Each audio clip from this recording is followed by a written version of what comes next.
Voici Heinrich Himmler, leur chef. Le Reichsführer SS, l'un des plus grands criminels de tous les temps. Issu de la bourgeoisie cultivée de Munich, antisémite, anticommuniste, antichrétien, c'est l'un des premiers nazis.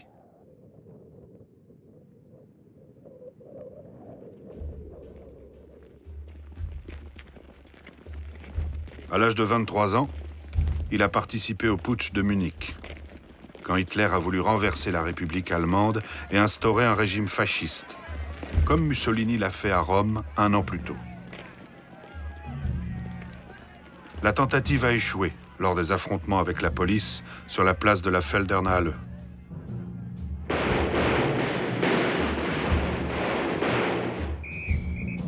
Mais Himmler s'est fait remarquer. Et depuis, son ascension, menée pas à pas, est irrésistible.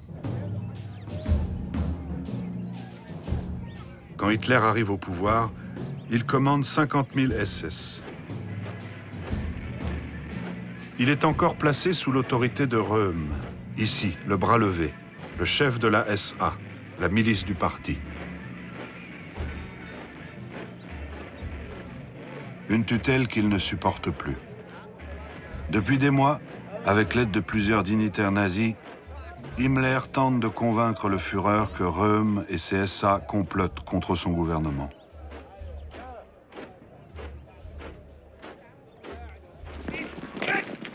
Il y parvient le 30 juin 1934, lors de ce qu'ils appelleront la nuit des longs couteaux.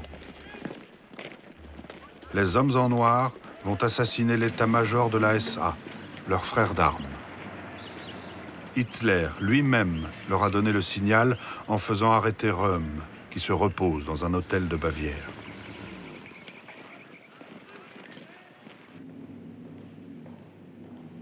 Transféré dans une prison de Munich, Röhm est liquidé par les SS avec ses adjoints. Par ce massacre fratricide, Himmler, désormais placé directement sous les ordres de Hitler, obtient l'autonomie de la SS. En 1936, cet homme sans charisme est nommé chef de la police pour toute l'Allemagne. En plus des SS et de leurs services de renseignement, il dirige tous les policiers en uniforme, ainsi que la police criminelle et la police secrète, la Gestapo. Avec le fidèle Heinrich, comme l'appelle Hitler, l'Allemagne est devenue un État sous contrôle policier. Et ces jeunes SS, des machines à obéir. Quand on est soldat, on doit exécuter les ordres. Et on n'est pas là pour réfléchir. C'était comme ça à l'époque. Aujourd'hui, c'est différent. À l'époque, on disait « La réflexion, laissez cela aux chevaux. Ils ont une plus grosse tête. » On n'était pas en train de se fendre la poire et de se raconter des blagues. Garde à vous. À mes ordres. Droite, gauche. Un ordre, c'était un ordre. Si quelqu'un me donnait un ordre, je l'exécutais. Le sang et la terre. En échange de leur obéissance, le Reichsführer SS leur offre un univers clé en main, fait de mythologie germanique et de supériorité raciale. À la recherche du moindre vestige de l'histoire allemande, ils créent pour eux une religion de substitution au christianisme. La religion de la race.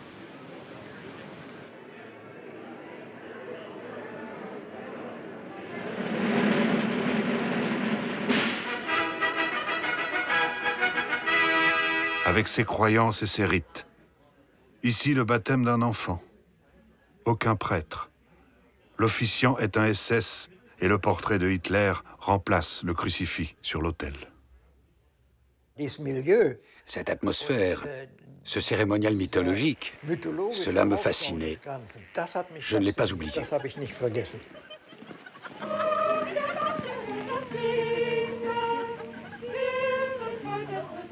À ses SS, il a promis des épouses souriantes et saines. Avant leur mariage, il leur offre des stages dans des écoles du parti.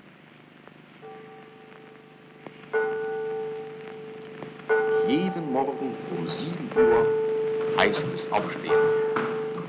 Auf dem Nachttisch natürlich sein Bild. Leur projet de mariage a été validé par le service racial de la SS. En se consacrant à leurs époux, ainsi qu'à la naissance de futurs petits SS, ces femmes vont entrer dans la chevalerie et devenir des combattantes du nazisme.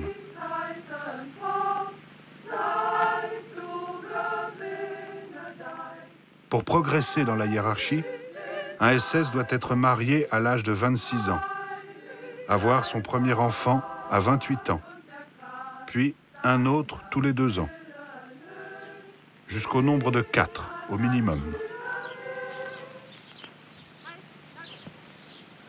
Comme jamais une organisation politique ne l'a prévu jusqu'alors, Himmler contrôle la vie intime de ses membres. « N'ayez pas peur de la mort, leur dit-il. L'individu meurt, mais en ses enfants, son peuple grandit au-delà de la vie. »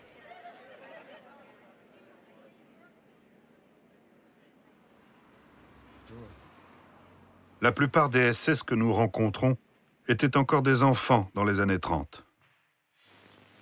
Élevés sous le totalitarisme, ils subissent de plein fouet la propagande hitlérienne, l'une des plus grandes opérations de conditionnement idéologique du XXe siècle. Cet homme, devenu militant de gauche et syndicaliste à Hanovre, est un ancien SS de la division Viking. Sa radicalisation, totalement reniée depuis, a commencé en maternelle. Les nazis avaient fait des bonbons pour les enfants avec des croix gammées dessus. Moi, j'étais fier de manger ces bonbons. Mais ma plus grande fierté, quand j'avais 5 ans en maternelle, c'est quand on se promenait ou qu'on faisait des sorties et que je portais mon brassard avec la croix gammée.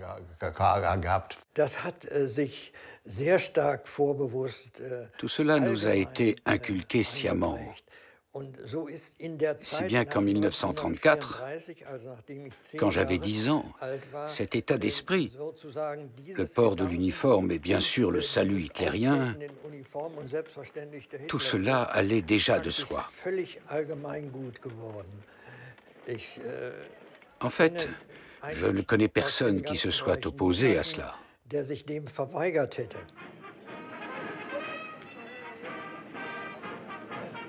Le fascisme au quotidien. Une lente et profonde imprégnation idéologique.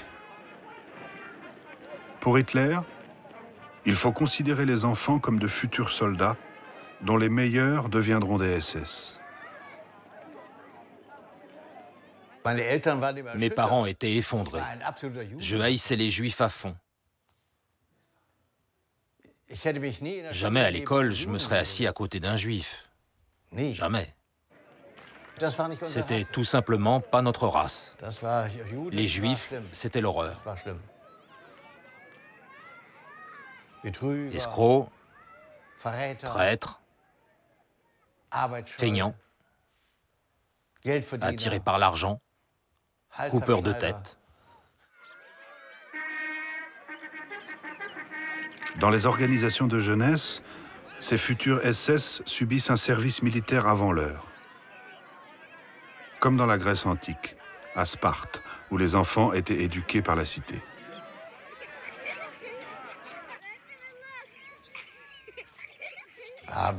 On chantait aussi les chansons avec enthousiasme. Les vagues se referment, le monde est en paix. Ça veut dire extermination des Juifs. Ils se noient, anéantis. À l'époque, l'extermination des Juifs n'est pas à l'ordre du jour. Mais les barrières tombent. Comme ici, au carnaval de Nuremberg, où une effigie représentant un Juif est pendue sur un char.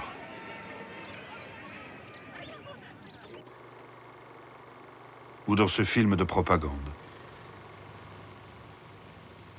Nach dem Kriege ergossen sich die Heuschreckenschwärme der Ostjuden über das deutsche Land. Sie trugen ihren zersetzenden Einfluss in die Kreise des deutschen Handels.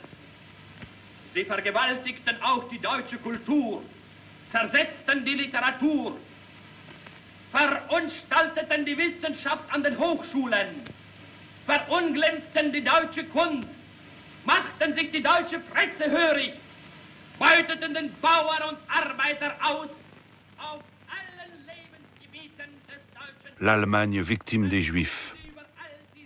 Une vision raciste si profondément ancrée dans les esprits que certains anciens SS, aujourd'hui, continuent d'y croire.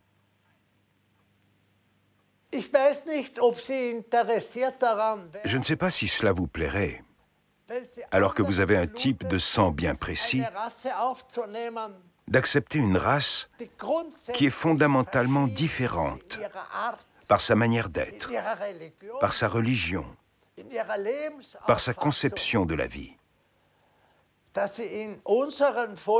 et que celle-ci prenne autant de place dans la société que les Allemands de souche.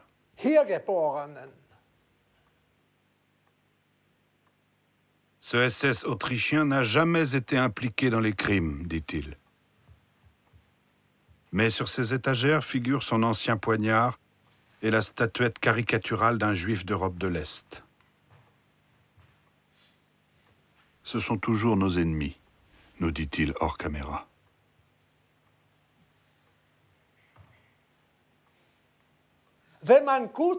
Quand on a de bonnes pommes et qu'on les mélange avec des poires, alors on n'obtient ni des pommes ni des poires. C'est tout. C'est à l'âge de 14 ans qu'Herbert von Mildenburg a vu Hitler pour la première fois.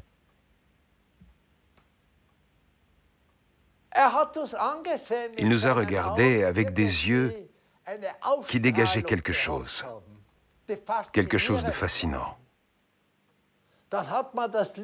On chantait « On ne rentre pas à la maison, on ne rentre pas à la maison avant que notre Führer parle ».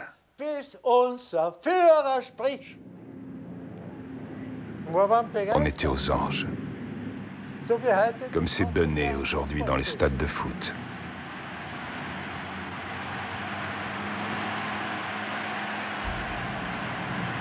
Hitler, l'homme qui relève l'Allemagne.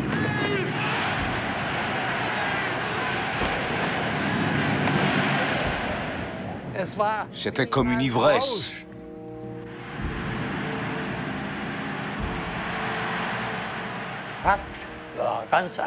Le fait est que les 6 millions de chômeurs avaient retrouvé du travail en l'espace de 5 ans.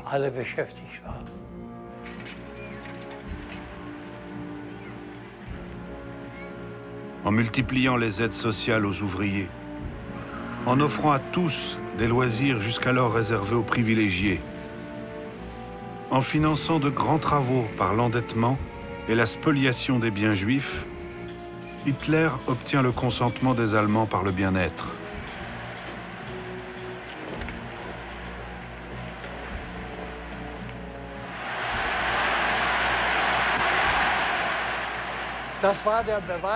C'était la preuve que Hitler avait accompli ce qu'il avait promis.